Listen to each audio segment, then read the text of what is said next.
Hello दोस्तों, सभी को नमस्कार। आप सभी का हमारे इस चैनल पर स्वागत है। दोस्तों, हम पढ़ रहे थे राजस्थान के खनिज और खनिजों के अंतर्गत हमने 3 खनिज है वो हमने पढ़ लिए थे। तो आज हमारा जो चौथा खनिज है उसके बारे में चर्चा करते हैं। खनिज का नाम है आज का सीसा जस्ता। क्या नाम है?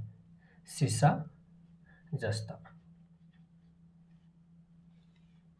देखते हैं सीसा जस्ता के बारे में, इसकी विशेषताओं को। सीसा जस्ता जो खनिज है, ये मैंने जब चांदी के बारे में पढ़ाया था तब बताया था कि सीसा जस्ते के साथ में चांदी प्राप्त होती है। तो सीसा जस्ता है वो अकेला प्राप्त नहीं होता है, इसके साथ में चांदी प्राप्त होती है। तो नोट कर लीजिए आप इसमें कि सीसा जस्ता है, ये क्या होता है? चांदी के साथ प्राप्त होता है। बताया था ना मैंने कि संयुक्त रूप से प्राप्त होती है चांदी।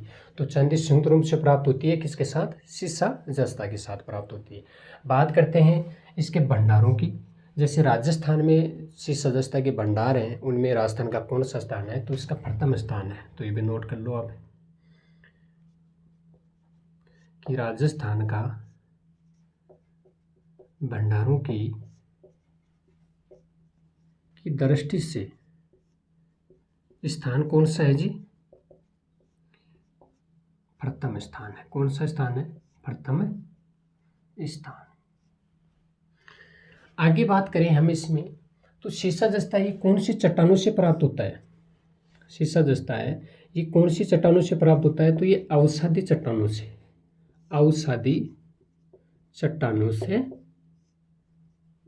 प्राप्त होता है। कौन सी चट्टानों से प्राप्त होता है? सीसा जस्ता है वो अवसादी चट्टानों से प्राप्त होता है। राजस्थान का भंडारों की दृष्टि से कि राजस्थान का सीसा जस्ता में भंडार की दृष्टि से कौन सा स्थान है? तो प्रथम स्थान है। सीसा जस्ता है ये चांदी के साथ प्राप्त होता है। कहने का मतलब सीसा जस्ता है ये संयुक्त रूप से प्राप्त होता है। किसके साथ? चांदी के साथ। आगे बात करें इसमें हम, तो इसका उपयोग क्या है? सीसा जस्ता है, इसका उपयोग क्या है भाई? इसका उपयोग क्या क्या होता है? तो उपयोग के अंदर हम चर्चा करें तो इसका उपयोग होता है, एक तो आपका लोहे पर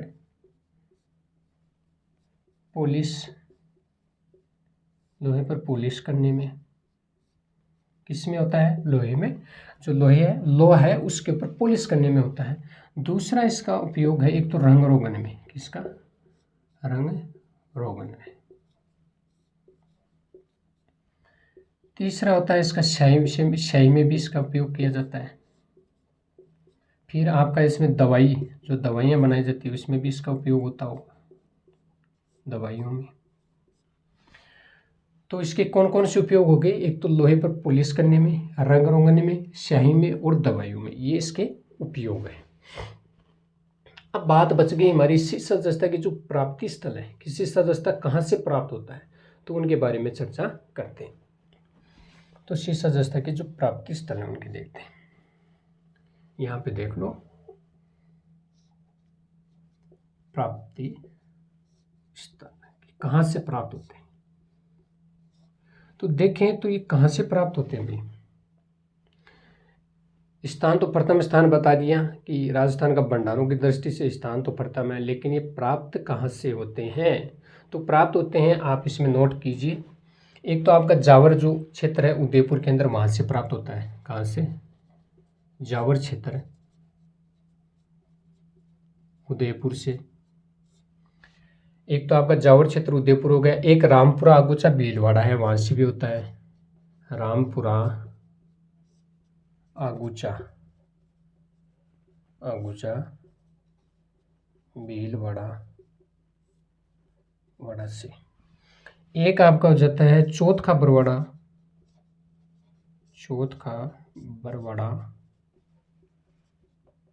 जो कहाँ पे है? सवाई माधोपुर से प्राप्त होता है। एक और नोट कर लीजिए आप इसमें, गुढ़ा किशोरी दास, जो कहाँ पे है? अलवर में।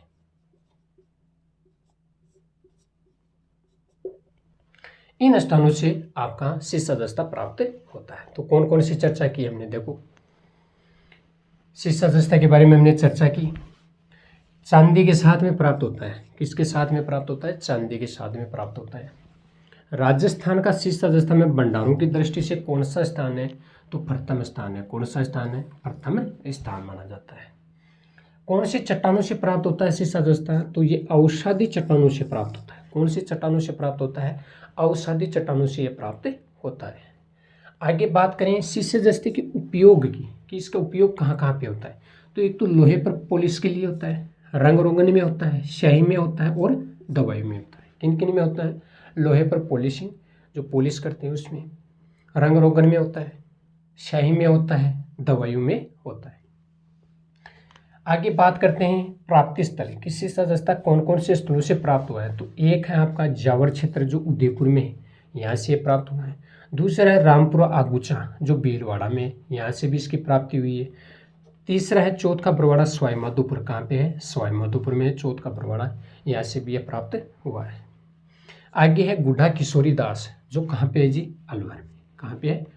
इन 4 स्थानों से, जो और भी स्थान बहुत ज़्यादा है लेकिन जो एग्जाम में बार बार पूछे जाते हैं या मोस्टली जो है स्थान है, ये क्षेत्र है, इनसे शीर्ष दस्ता प्राप्त होता है। तो आप इसका स्क्रीनशॉट ले लो।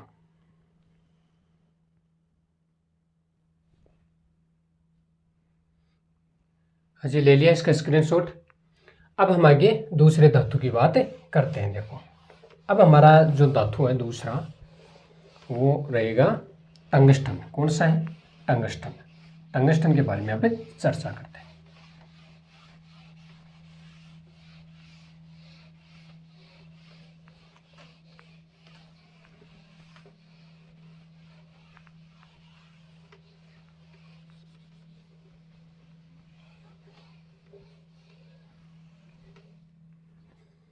देखो जी, टंगस्टन के बारे में चर्चा करते हैं।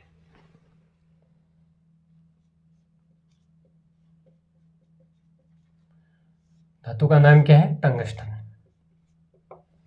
देखो टंगस्टन है ये, इसका महत्वपूर्ण सामरिक दृष्टि से बहुत ज़्यादा है, क्योंकि इसका उपयोग है वो सेना में इसका ज़्यादा उपयोग किया जाता है।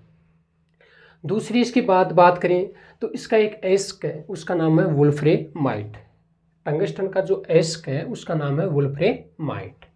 बात करते हैं टंगस्टन में, तो ये उच्च गलनांक वाली धातु है। कैसी है, उच्च गलनांक वाली धातु कौन सी है, तो टंगस्टन है। और बात करें इसके अंदर, तो देश के अंदर 75% जो टंगस्टन का उत्पादन है वो राजस्थान में होता है। कहाँ पे होता है, राजस्थान के अंदर होता है। तो चलो इसकी कुछ विशेषता नोट कर लो। टंगस्टन है, इसका महत्व देखिए तो इसका महत्व बहुत ज़्यादा है। कैसे, क्योंकि ये सामरिक दृष्टि से क्या है, सामरिक दृष्टि से महत्वपूर्ण धातु है, महत्वपूर्ण धातु है। क्यों है, क्योंकि इसका जो उपयोग है, इसका जो उपयोग है वो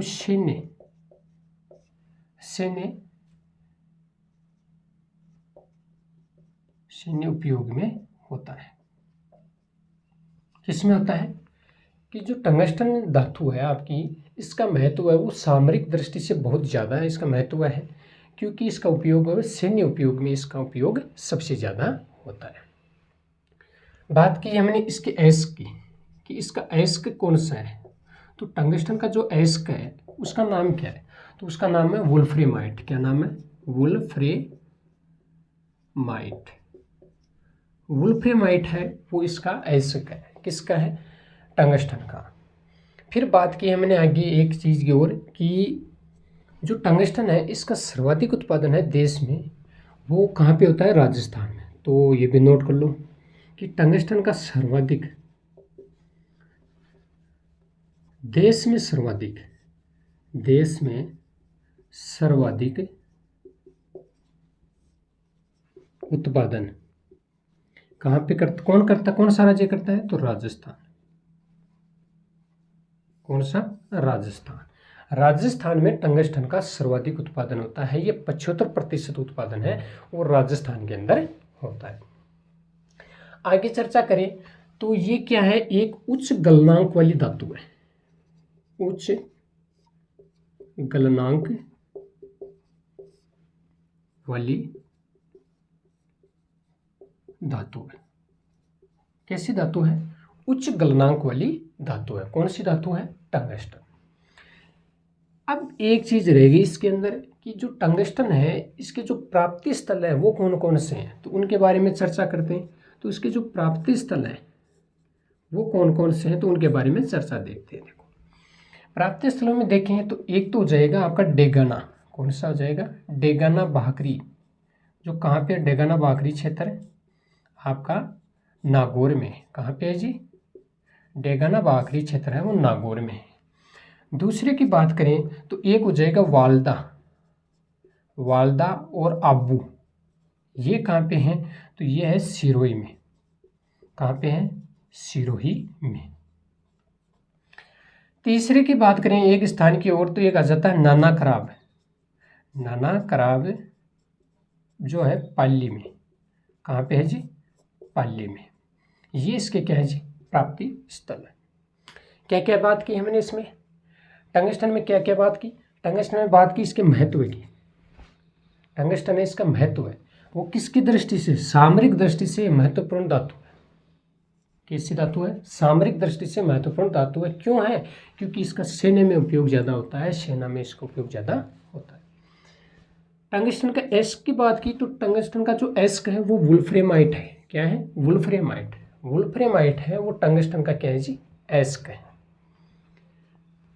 देश में सर्वाधिक उत्पादन टंगस्टन का, देश में सर्वाधिक उत्पादन कौन सा राज्य करता है? तो राजस्थान राज्य करता है। और ये कितना करता है? तो ये भी लिख लो 75% उत्पादन। 75% उत्पादन कहाँ से होता है? तो आपका राजस्थान से होता है। ये उच्च गलनांक वाली धातु है। कैसी धातु है? उच्च गलनांक वाली धातु है। कौन सी? टंगस्टन। प्रश्न बन जाए कि उच्च गलनांक वाली धातु कौन सी है, तो आंसर होना चाहिए आपका टंगस्टन। आगे बात करते हैं इसकी प्राप्ति स्थलों की कि टंगस्टन है ये कहाँ कहाँ से प्राप्त हुआ है। तो मैंने मोस्टली जो है वो बता दिए हैं, और भी बहुत सारे हैं। तो डेगाना भाकरी क्षेत्र जो नागौर में है। कहाँ पे है? डेगाना भाकरी क्षेत्र नागौर में है। दूसरा है वालदा आबू जो रविंद्र बोल सकते हो, सिरोही के अंदर है। वालदा आबू जो सिरोही में, यहाँ से भी इसका प्राप्ति होती है। तीसरे की बात करें तो नाना कराब है वो पाली में। कहाँ पे है? नाना कराब है पाली में। यहाँ इन स्थलों से क्या होता है? टंगस्टन प्राप्त होता है। तो इनका स्क्रीनशॉट लीजिए, फिर हम एक धातु और पढ़ते हैं।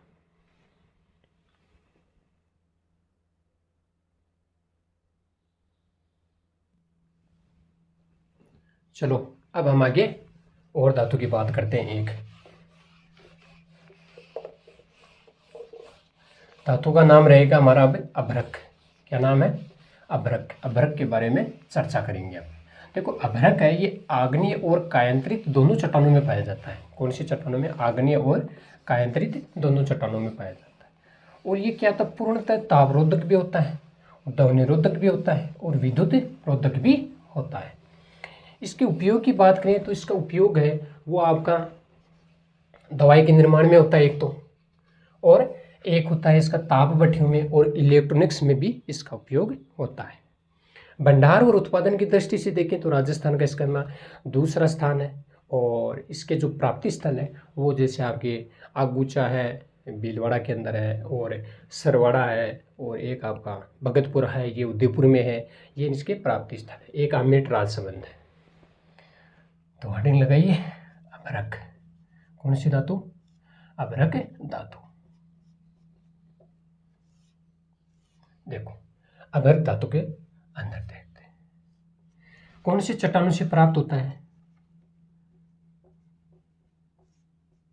तो देखो ये दो चट्टानों से प्राप्त होता है, एक तो आग्नेय व कायांतरित। आग्नेय व कायांतरित चट्टानों से ये प्राप्त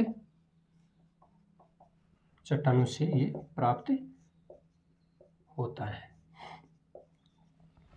ठीक है जी। बात करते हैं आगे। ये जो अभ्रक धातु है ये पूर्णतः क्या है जी? तापरोधक ध्वनिरोधक और एक विद्युत रोधक। विद्युत रोधक धातु है। कौन सी धातु है? अभ्रक धातु है। आगे बात करें इसके उपयोग की, कि इसका उपयोग कहाँ कहाँ पे होता है। तो अभ्रक धातु के उपयोग की बात करें तो एक तो हो जाता है इसका दवाई निर्माण में। किसमें होता है? दवाई निर्माण में। दूसरा हो जाता है इसका ताप भट्टियों में। किसका होता है? ताप भट्टियों के अंदर, ताप भट्टियों में। तीसरा एक और इलेक्ट्रॉनिक्स में। इलेक्ट्रॉनिक्स में, किसमें? इलेक्ट्रॉनिक्स में इसका उपयोग होता है। आगे चर्चा करें तो इसके भंडार और उत्पादन में राजस्थान का कौन सा स्थान है? भंडार व उत्पादन में राजस्थान का स्थान पूछे तो कौन सा स्थान हो जाएगा? तो इसका हो जाएगा द्वितीय, दूसरा स्थान। कौन सा स्थान हो जाएगा? दूसरा स्थान हो जाएगा। बात करते हैं प्राप्ति स्थलों की, कि इसके प्राप्ति स्थल कौन कौन से, कहाँ कहाँ से प्राप्त होता है। तो इसमें मोस्टली लिख लो आप। एक तो प्राप्त हो जाता है अंगुचा गुलाबपुरा, अंगुचा गुलाबपुरा, जो कहाँ पे है? भीलवाड़ा में। कहाँ पे है जी? भीलवाड़ा में। एक मोस्टली वो लिख लो इसमें सरवाड़ा और भगतपुरा, सरवाड़ा भगतपुरा, जो कहाँ पे है? आपका उदयपुर में। फिर एक और लिख लो आमेट, जो राजसमंद में। अब हम इसको समझेंगे। हमने जो इसकी विशेषता थी वो नोट कर ली सारी। अब हम एक एक विशेषता को देखते हैं। धातु क्या है? अभ्रक धातु है। धातु कौन सी है जी? अभ्रक धातु है। कौन सी चट्टानों में पाया जाता है अभ्रक? अभ्रक कौन सी चट्टानों में पाया जाता है? तो अभ्रक है वो दो चट्टानों में पाया जाता है, आग्नेय और कायांतरित चट्टानों में पाया जाता है। कितने चट्टानों में पाया जाता है? दो चट्टानों में पाया जाता है, आग्नेय और कायांतरित चट्टानों में पाया जाता है। आगे की बात करें तो अभ्रक धातु है ये पूर्णतः क्या है? तापरोधक है, ध्वनिरोधक है और विद्युत रोधक है। प्रश्न बन जाए कि पूर्णतः तापरोधक और ध्वनिरोधक विद्युत रोधक कौन सा धातु है? तो आपका आंसर होगा अभ्रक धातु।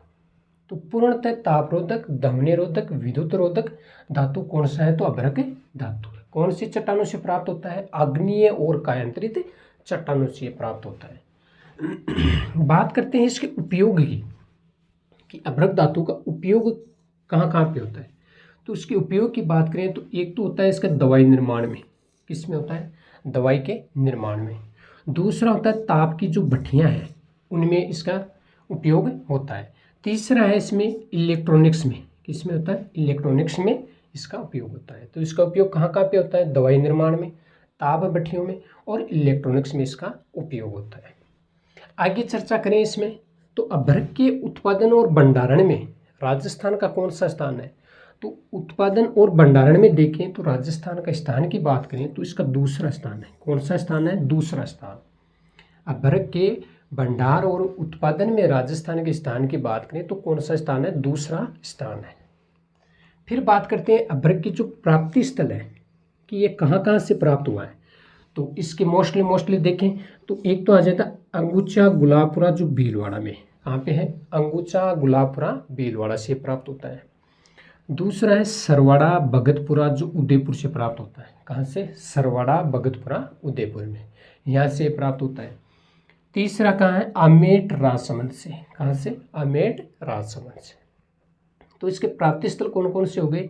एक तो अंगुचा गुलाबपुरा भीलवाड़ा हो गया, दूसरा सरवाड़ा भगतपुरा उदयपुर हो गया, तीसरा आमेट राजसमंद हो गया। ये हमारा अभ्रक धातु थी। तो आज के लिए इतना ही। नेक्स्ट जो भी और बच्चे हमारे धातु, उनकी हम अगली जो हमारी क्लास आएगी उसके अंदर करेंगे। तब तक के लिए आप सभी को धन्यवाद जी।